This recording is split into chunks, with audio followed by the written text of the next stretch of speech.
Bismillahirrahmanirrahim. Assalamualaikum warahmatullahi wabarakatuh. Sahabat Jihad, pada hari ini saya kembali akan membacakan sebuah kisah dari seorang tokoh sufi yang dikenal dengan nama Dunun al-Misri. Abu al-Faid Thauban bin Ibrahim al-Misri, dipanggil Dzunun, lahir di Ikmim, dataran tinggi Mesir, pada tahun 180 Hijriah atau 796 Masehi. Beliau belajar di bawah bimbingan banyak guru dan melakukan perjalanan secara luas di Arab dan Syria. Pada tahun 214 Hijriah atau 829 Masehi, dia pernah ditangkap karena dituduh sesat, lalu dikirim ke Baghdad untuk dimasukkan ke dalam penjara. Tetapi setelah menjalani pemeriksaan, dia dibebaskan oleh perintah khalifah dan diperbolehkan kembali ke Kairo. Dzunun meninggal dunia pada tahun 246 Hijriah atau 861 Masehi, dan kuburannya masih dilindungi hingga sekarang. Beliau adalah seorang tokoh legendaris yang dikenal sebagai seorang ahli kimia dan orang sakti. Dia dianggap mengetahui rahasia dari hieroglif atau huruf Mesir kuno. Dia juga menulis sejumlah karya puisi dan risalah pendek. Mengenai pertaubatan Dzunun, si orang Mesir, banyak kisah yang disampaikan. Pada suatu hari aku mendengar bahwa di suatu tempat tinggallah seorang suci. Maka pergilah aku ke tempatnya. Sesampainya di sana, kutemukan orang itu sedang bergantung pada sebatang pohon dan berseru kepada dirinya sendiri, "Wahai jasad, bantulah aku dalam mematuhi perintah Allah. Kalau tidak, akan kubiarkan engkau tergantung seperti ini sampai engkau mati kelaparan." Menyaksikan hal itu, aku tidak bisa menahan tangis, sehingga tangisku terdengar oleh orang itu yang mengabdikan diri kepada Allah. Maka bertanyalah ia, "Siapakah itu yang telah menaruh belas kasihan kepada diriku, yang tidak memiliki malu dan banyak berbuat aniaya ini?" Aku menghampirinya dan mengucapkan salam kepadanya. Kemudian aku bertanya, "Mengapa engkau berbuat seperti ini?" "Jasadku ini telah menghalang-halangiku untuk mematuhi perintah Allah," jawabnya. "Jasadku ini ingin bercengkrama dengan manusia-manusia lain. Tadinya aku mengira bahwa ia telah membunuh seorang muslim atau melakukan dosa besar semacam itu." Orang suci itu melanjutkan, "Tidakkah engkau menyadari bahwa begitu engkau bergaul dengan manusia-manusia ramai, maka segala sesuatu bisa terjadi? Engkau benar-benar orang suci yang teguh," kataku kepadanya. "Maukah engkau menemui orang suci yang lebih daripada aku?" tanyanya kepadaku. "Ya," jawabku. "Pergilah ke gunung yang berada di sana itu. Disitulah engkau akan menemuinya." Orang suci itu menunjukkan. Maka pergilah aku ke gunung yang ditunjukkannya. Di sana kujumpai seorang pemuda yang sedang duduk di dalam sebuah gua. Sebelah kakinya telah putus dan dilemparkan keluar. Cacing-cacing sedang menggerogotinya. Aku menghampirinya lalu mengucapkan salam. Kemudian kutanyakan perihal dirinya. Orang itu bercerita kepadaku. Suatu hari, ketika aku sedang duduk di dalam tempat ini, seorang perempuan kebetulan lewat di tempat ini. Hatiku bergetar menginginkannya, dan jasadku mendorongku agar mengejarnya. Ketika satu kakiku telah melangkah keluar dari ruangan ini, terdengarlah olehku sebuah seruan. Setelah mengabdi dan mematuhi Allah selama 30 tahun, tidakkah engkau merasa malu untuk mengikuti setan dan mengejar seorang wanita pelacur? Karena menyesal, kupotonglah kaki yang telah kulangkahkan itu. Kini aku duduk menantikan apa yang akan terjadi menimpa diriku. Tetapi apakah yang telah mendorong dirimu untuk menemui orang berdosa seperti aku ini? Jika engkau ingin menjumpai seorang hamba Allah yang sejati, pergilah ke puncak gunung ini. Puncak gunung itu terlampau tinggi untuk kudaki. Oleh sebab itu, aku hanya bisa bertanya-tanya tentang dirinya. Seseorang mengisahkan kepadaku, memang ada seorang lelaki yang sudah sangat lama mengabdi kepada Allah di atas puncak gunung itu. Pada suatu hari, seseorang mengunjunginya dan berdebat dengannya. Orang itu berkata bahwa setiap manusia harus mencari makanannya sendiri sehari-hari. Orang suci itu kemudian bersumpah tidak akan memakan makanan yang telah diusahakan. Berhari-hari lamanya ia tidak makan apapun. Tetapi akhirnya Allah mengutus kawanan lebah yang melayang-layang mengitarinya, kemudian memberikan madu kepadanya. Segala sesuatu yang telah kusaksikan dan segala kisah yang telah kudengar itu sangat menyentuh hatiku. Sadarlah aku bahwa barang siapa memasrahkan diri kepada Allah, niscaya Allah akan memeliharanya dan tidak akan menyia-nyiakan penderitaannya. Dalam perjalanan menuruni gunung, aku melihat seekor burung yang sedang bertengger di atas pohon. Tubuhnya kecil, dan setelah kuamati ternyata matanya buta. Aku lantas berkata dalam hati, dari manakah makhluk lemah yang tak berdaya ini memperoleh makanan dan minumannya? Seketika itu juga si burung melompat turun, dengan mematuk-matukan paruhnya, diacungkannya tanah, dan tidak berapa lama kemudian, terlihatlah olehku dua buah cawan. Yang satu terbuat dari emas dan penuh dengan biji gandum, sedangkan yang lainnya berbahan perak dan penuh dengan air mawar. Setelah makan sepuasnya, burung itu meloncat kembali ke atas dahan, sedang cawan-cawan tadi hilang kembali tertimbun tanah. Zunun sangat heran menyaksikan keanehan tersebut. Sejak saat itulah ia mempercayakan jiwa raganya dan benar-benar bertaubat kepada Allah.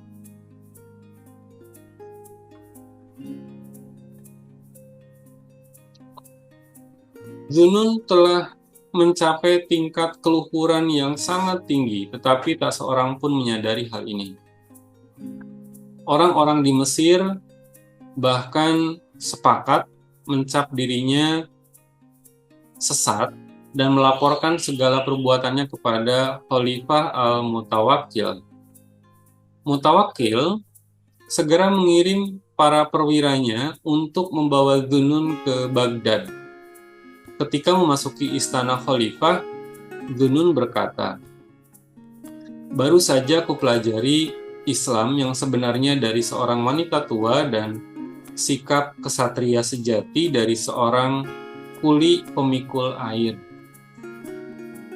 Bagaimana itu? Tanya mereka kepadanya.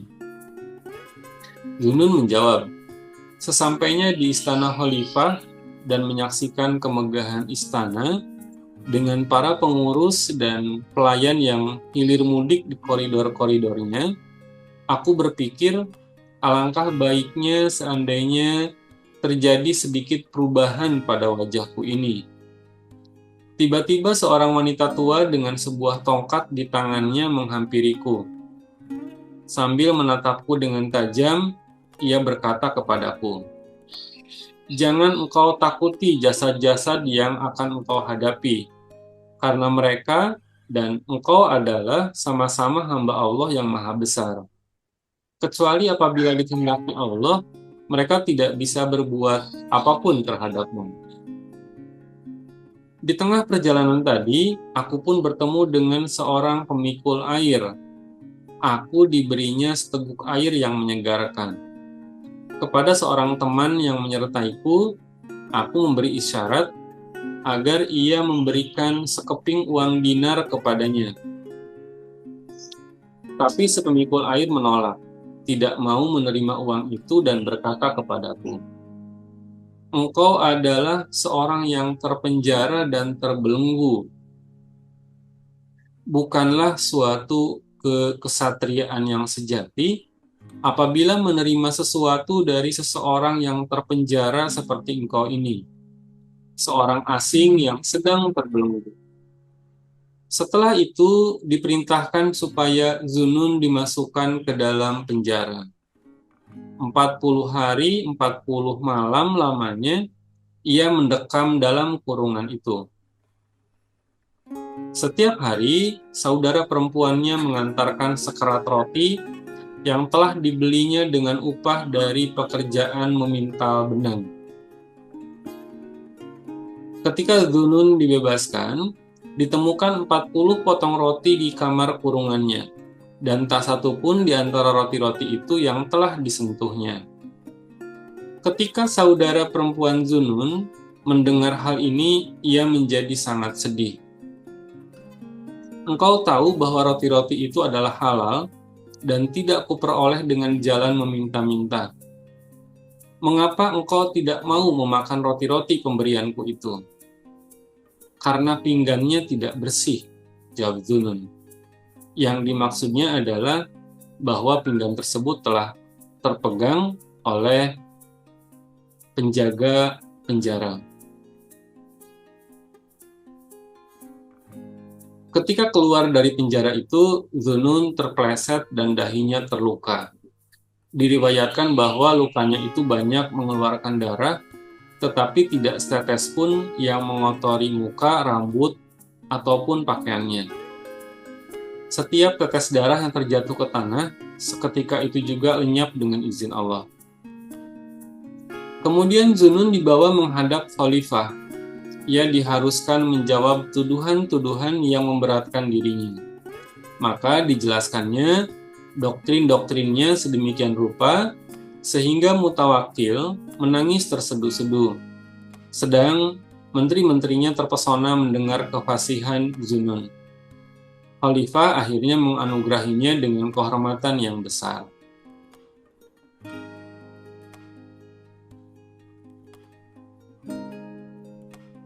Diceritakan Zunun memiliki seorang murid yang telah lama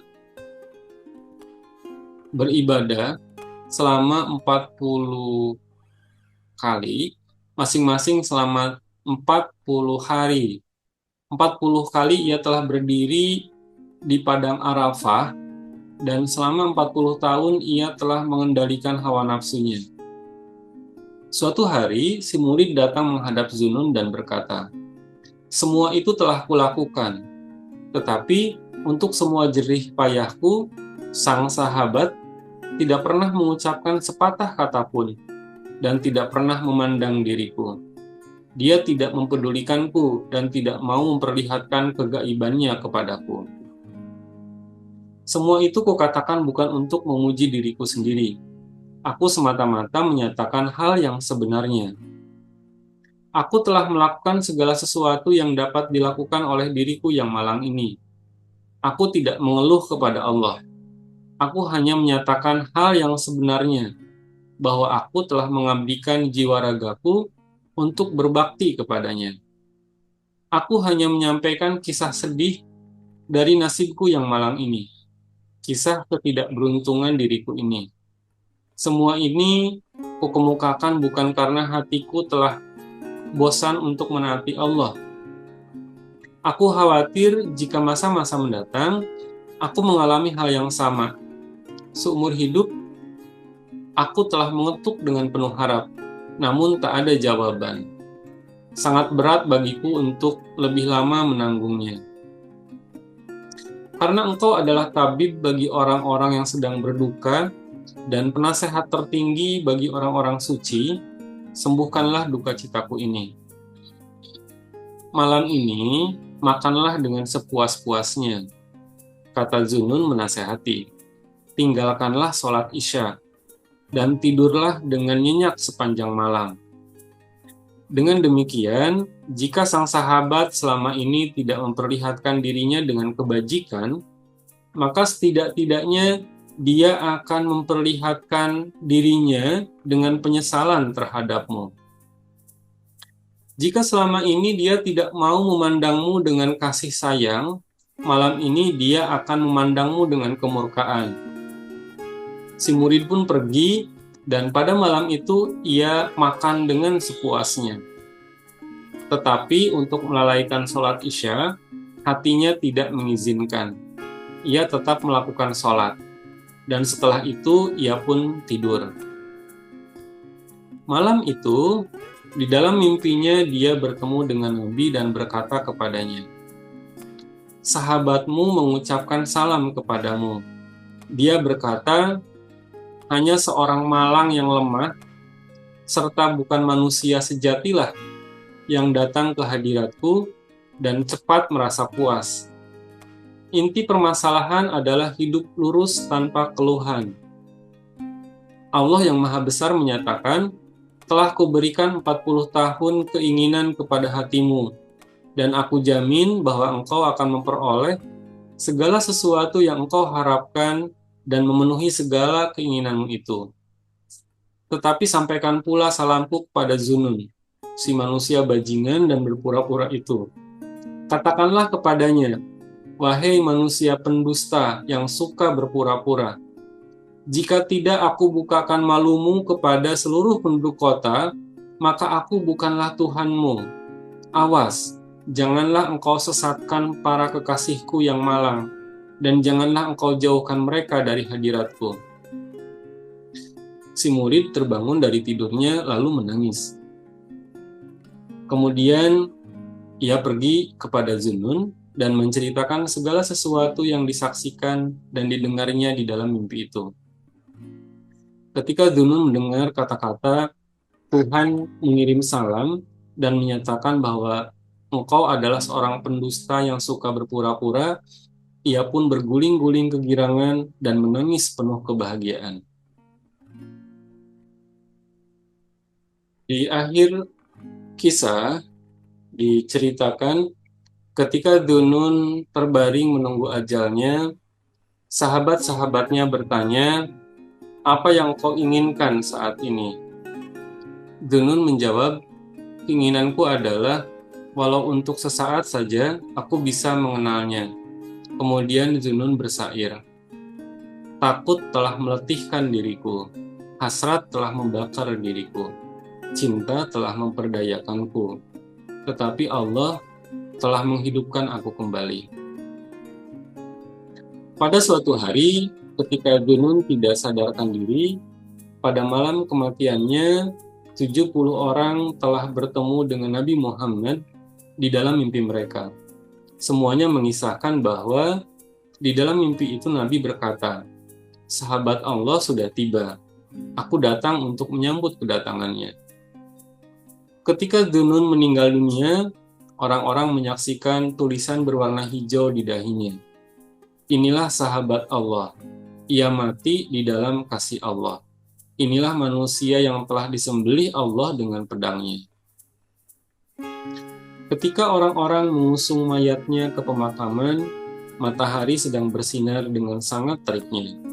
Burung-burung turun dari angkasa, dan dengan sayap-sayapnya mereka menduduhi peti mati Dunun sejak dari rumah sampai ke pemakaman. Ketika mayatnya diusung itu, seorang muazin meneruskan azan. Sewaktu si muazin mengucapkan kata-kata syahadah, dari balik kafan terlihat jari tangan Dunun mengacung ke atas. Ia masih hidup. Orang-orang berseru kaget. Mereka menurunkan usungan itu. Memang jari tangan Dunun mengacung ke atas, tetapi ia telah mati. Betapapun mereka mencoba, namun mereka tidak bisa menurunkan jari yang mengacung itu. Ketika orang-orang Mesir mendengar hal ini, mereka semua merasa malu dan bertobat dari kejahatan-kejahatan yang telah mereka lakukan terhadap Zunun. Sebagai tanda penyesalan, di atas kuburan Zunun telah mereka lakukan berbagai hal yang tidak bisa dijelaskan dengan kata-kata. Demikian sahabat jihad, beberapa untaian kisah tentang Zunun yang saya bacakan dari kitab Tazkiratul Auliya karya Fariduddin Attar. Semoga bermanfaat buat kita semua. Billahi taufiq wal hidayah. Wassalamualaikum warahmatullahi wabarakatuh.